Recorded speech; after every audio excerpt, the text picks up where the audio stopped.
members of the committee, and I thank you for the opportunity to be here today and taking me on a turn. I would ask that I be extended a slight courtesy of speaking a little bit longer than 3 minutes. All the left and over. The leadership informed me of that part, so it would be little small amount. I will make my best efforts to keep close to that 3 minutes. I do want to echo your comments of the two chairs that we try to be respectful of one another, no matter who is here at the microphone. I know on several of the hearings, sometimes they got a little bit raucous or out of control, and I ask that those that believe in the Second Amendment strongly and have heartfelt feeling for that, as well as those that believe that there is another way of dealing with this issue, that we can agree to disagree without being disrespectful to something else. So I start with that. But I also start with my disappointment with the Commission, the Speaker, are not actually giving us the information we need to be able to change the law as we are proposing in this piece of legislation. For me to start to go after the law-abiding citizen who wants to own firearms in the Commonwealth of Massachusetts, to further restrict their ability, says that they are the problem. And I will go through several studies and information in my testimony here today that shows that that is not necessarily the case. I was hoping for more statistics and information so that I could make a better determination, but I did not see that in the report from the Commission, and I did not see that in any backup information from the Speaker as we've gone forward. And I will be speaking with the Speaker as well, talking about my concerns about the bill. There are a lot of pluses, positive steps in this piece of legislation. The mental health, a lot of that is something that we need to do, but unfortunately, again, we have a situation where we're talking about schools doing certain things and not putting any money behind it. So if we think that that issue is going to change without proper funding to implement those policies, think again. Because it's not going to happen without us stepping to the plate to fund those types of programs. Cory checks for firearm dealers to be able to check the backgrounds of individuals that are going to work in a firearm shop. Support that. The next check, getting that information into the federal database so that when somebody goes in to buy a firearm, they can have their background checked, especially on the mental health issue, which has been lacking in this state. That is a good step. Receipt for renewals. So the last time I was in this room and we were testifying, I was talking about my personal experience on trying to get my renewal. Fortunately, it came in 2 days before the 90-day grace period ran out. But this is a better proposal in this bill. It says that the police chief, upon application of a renewal, you will be given a receipt, and your license will stay in full force and effect until you're either disqualified by a criminal act, denied by the licensing authority, or you are granted your license. It makes a lot of sense, because the government is the one that is licensing. It is their responsibility to process that application and get it around, and if they can't, that license should be in effect until that point in time. Tracing of guns. There is a section in the bill that deals with tracing of guns that are used in crimes. I would submit that a section of my comprehensive piece of legislation which deals with and sets up the criminal firearms and trafficking division under the Attorney General's office makes much more sense. There will be a state police division. They would be able to gather the facts and information and help in quick and fast prosecution of gun crimes, which I, as a lawful gun owner, and I know much of my friends and lawful gun owners in this room, want to see happen. We have laws on the books against straw purchase. We have those, although I haven't heard of too many prosecutions of that as of this day. But that we would support. And we support the stiffer penalties for the criminal crimes that are outlined in the bill, but we have other crimes that we would like to have stiffer penalties for as well. Primarily when a firearm is used illegally, inappropriately, that individual convicted would receive a stiff sentence. And it would be publicized. so that people would understand that having a firearm in their possession illegally is not a badge of courage, but a liability, and an extreme liability. And I think that would go a long ways to discouraging people who have firearms in possession illegally from having it. I don't want to stop you. Are you thinking of something like the sex offender registry website for a firearm website? No, this information would not be public. This information would not. I'm talking about generally publicizing situations that people have received 10 years, 15 years for a violation of law. But as much good as in the bill, there is an awful lot of bad in this bill that I cannot support. One is subjecting the FID card to a suitability standard which is yet to be defined. And I'm concerned about that because when we have heard the testimony from governors over the past several years, the chiefs, albeit a lot of them do a good job in licensing and reviewing the information, a lot just refuse to issue licenses because they don't want you or their constituents to have firearms. Now that's their personal opinion, but that's not the opinion of the Second Amendment in the Constitution. So the chiefs have sort of been the problem. And I showed to you a letter that was sent out to the chiefs by the firearms, dealing with firearms licensing problems. It's 4 pages long. It was guidance from people that sit on the Gun Control Advisory Board to talk about chiefs on how they should handle renewals as well as applications. A 4-page document.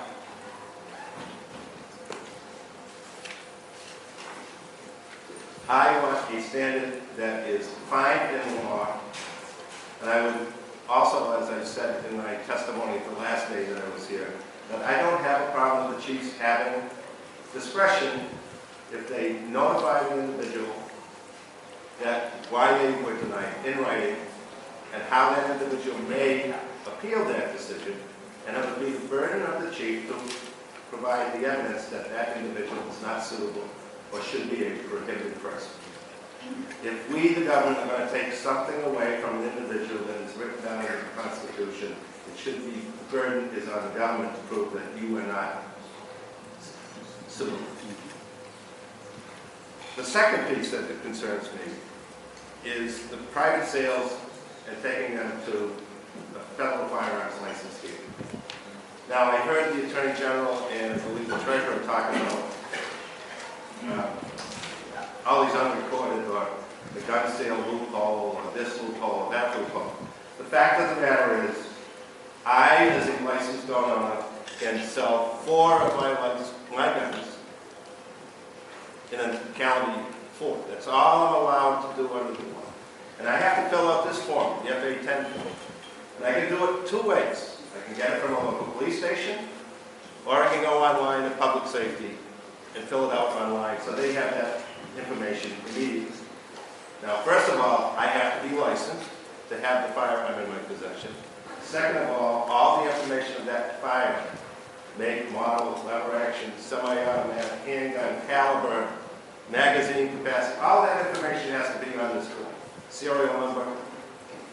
And then the third piece is who I'm selling it to. And that person has to be licensed to be able to receive that firearm. So I have to make sure. Now, if there are firearms out on the street that have not gone through this, it's illegal. The individual that has that firearm in their possession is illegal. This, sending it to a federal firearms license dealer is not going to change it. Now, I know people will say the background check. Well, Massachusetts is unique because we license the individual in the state. Most states, to buy a rifle or shotgun, you don't have to have a license. You have a handgun. Massachusetts, because we have such extensive laws on background checks in that situation, I go into a place, a business, to buy a firearm. The next check is run.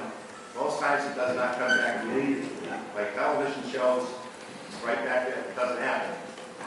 I pay for the firearm and I walk out of the store. Because I've already gone through an extensive background check. And when I sell it to another individual, they have already gone through an extensive background check. And if in the meantime, I become a convicted felon, something that would disqualify me, public safety notifies the licensing authority and they come and get my license. The same with the Department of Mental Health, they have to notify public safety.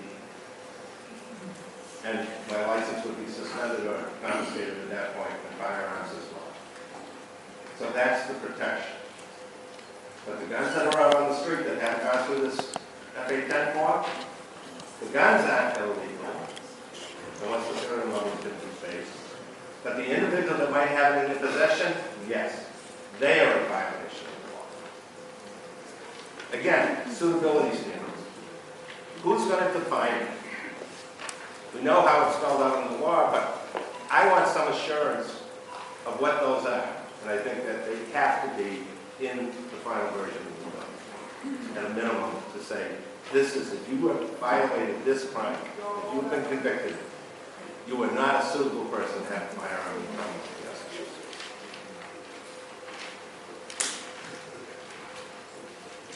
Some of the information that I've been going through is absolutely amazing. There is a Harvard Journal of Law and Public Policy, Volume 30, Number 2, Spring 2007. And it has a report done by two individuals, Don B. Cates and Gary Walzer, and it's called "Would Banning Firearms Reduce Murder and Suicide?"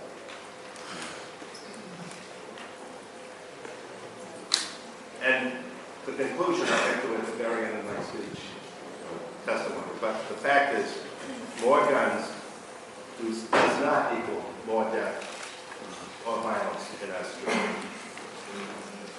A quote from the report. The colonies were even more specific in demanding legal requirements of universal gun ownership.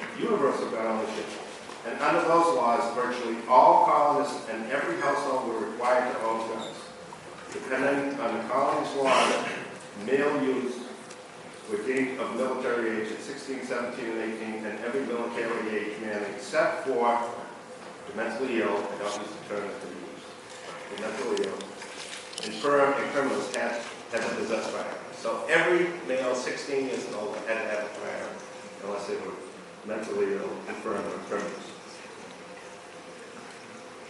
They had to. And the report found that these laws might not have been fully enforced in areas that had been long settled and peaceful. Nevertheless, by the 18th century, colonial Americans were the most heavily armed people in the world. Something unique to America. Yet far from more guns equaling more death, and murders in New England colonies. Death in New England colonies was rare and few.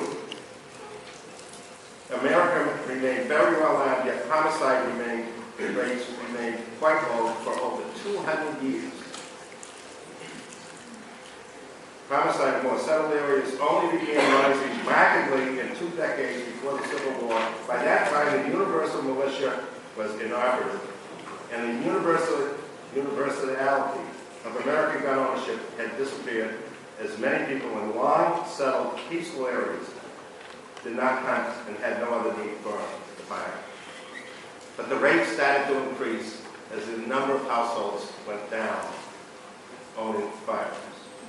It's exactly the opposite of what most people might think. In 1998, we had the toughest gun laws supposedly in the country adopted. We can remember that debate, and I know that John Rosenthal from Stop Handgun Violence quoted at the press conference the other day that our rate of gun violence has been reduced 40% since 1994. Well, that's true, because from 1994 to 1998, the rates of gun violence in Massachusetts had dropped precipitously, amazingly low. But since the adoption of that gun bill in 1998, the hard facts and statistics The real facts and statistics in this number is gun violence has increased over 200%. 200%. So again, tougher gun laws, more crime, more violence. Restricting the law-abiding citizens' right to be able to have a firearm. More guns, more violence. And it's true that this study points out that in a lot of cases where there are more firearms, it does reduce crime. It's easy to find nations in which very high gun ownership rates correlate with very low murder rates. It's easy. While other nations with very low gun ownership rates have much higher murder rates. However, there is not insubstantial evidence that in the United States, widespread gun availability has helped reduce murder and other violent crime rates. On closer analysis, however, this evidence appears uniquely applicable to the United States. The National Institute of Justice surveys among prison inmates find that large percentages report that their fear that a victim might be armed deterred them from confrontation. Being an armed citizen, generally, if that criminal wants to come up to you and thinks that you have a firearm, he's not going to test that theory. The felons most frightened about confrontation and armed victim were those from states with the greatest relative number of privately owned firearms. More guns, less crime. Time check. The last piece that I have to talk about, and this is not easy. This bill deals a great deal with suicide and suicide prevention. And we all have had one person or another or been touched by suicide. I've lost a friend.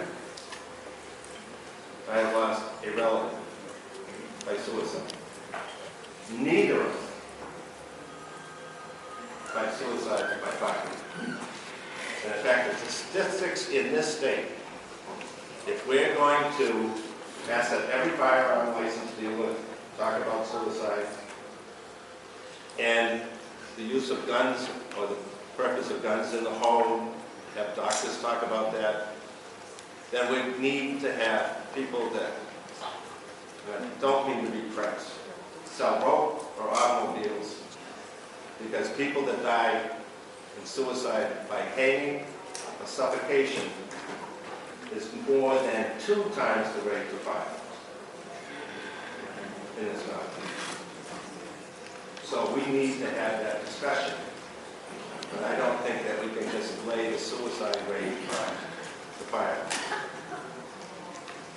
There is a section in this that deals with those on suicide. The mantra, more guns equal more death and fewer guns equal less death, is also used to argue that limiting access to firearms could prevent many suicides. Once again, this assertion is directly contradicted by the studies of 36 and 21 nations respectively, which are in the report, which find no statistical relationship. Overall suicide rates were no worse in nations with many firearms than in those where firearms were found by mistake. Now, this is not my words. This is a Harvard report, a printed report in the Harvard Journal. I'm going to end with one more. This is the conclusion of the report. This article has reviewed a significant amount of evidence from a wide variety of international sources. Each individual portion of evidence is subject to debate. At the very least, the general objection that the pervasiveness of social scientific evidence cannot remotely approach the pervasiveness of conclusions in the physical sciences. Nevertheless, the burden of proof rests on the proponents of the more guns equal more death and fewer guns equal less death mantra, especially since they argue public policy ought to be based on that mantra. That was a lot of what I've been hearing lately. To bear that burden would be, at the very least, require showing that a large number of nations with more guns have more death, and that nations that have imposed stringent gun control have achieved substantially reductions in criminal violence or suicide, but those correlations are not observed when a large number of nations are compared across the world. And this is the final quote, because this is an issue that is dear to me to be able to exercise my Second Amendment. I have never been committed a crime. I have never been treated for a mental illness. I have never been treated for alcoholism.